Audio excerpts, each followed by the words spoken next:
So we're given 4 different equations here, and each of them have a blank. And we need to fill in that blank with a missing number. So let's do each of these. So on the left-hand side of this equation, we have 1 plus 4.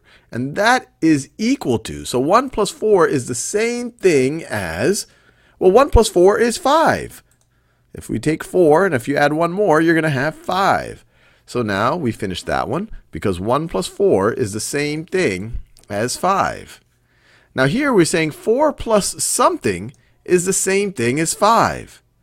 Well, we just figured out that 1 plus 4, or 4 plus 1, is the same thing as 5. So 4 plus 1 is 5.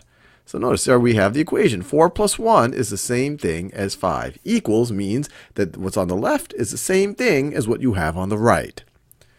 Now we have blank plus 2 is equal to 5. So what plus 2 is the same thing as 5? Well, 3 plus 2 is equal to 5, or 5 is equal to 3 plus 2. Now you go here. Well, now they have 3 plus blank is equal to 5. Well, we already figured it out because 3 plus 2 is equal to 5. So we could write 3 plus 2 is equal to 5. Then we could check ourselves, and then we could keep going. So now we have some subtraction. So what's the same thing as 9 minus 3?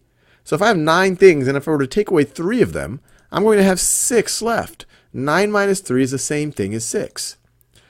10 minus blank is equal to 6. So what do I have to take away from 10 in order to have 6 left over? Well, if I take 4 away from 10, I'm going to have 6 left over. Now, something minus 1 is the same thing as 6. Well, 7 minus 1 is going to be equal to 6. And then we get 8 minus blank is equal to 6. So how many do I have to take away from 8 in order to get to 6? Well, if I take away 1, I'm going to get 7. If I take away 2, I'm going to have 6. So 8 minus 2 is equal to 6.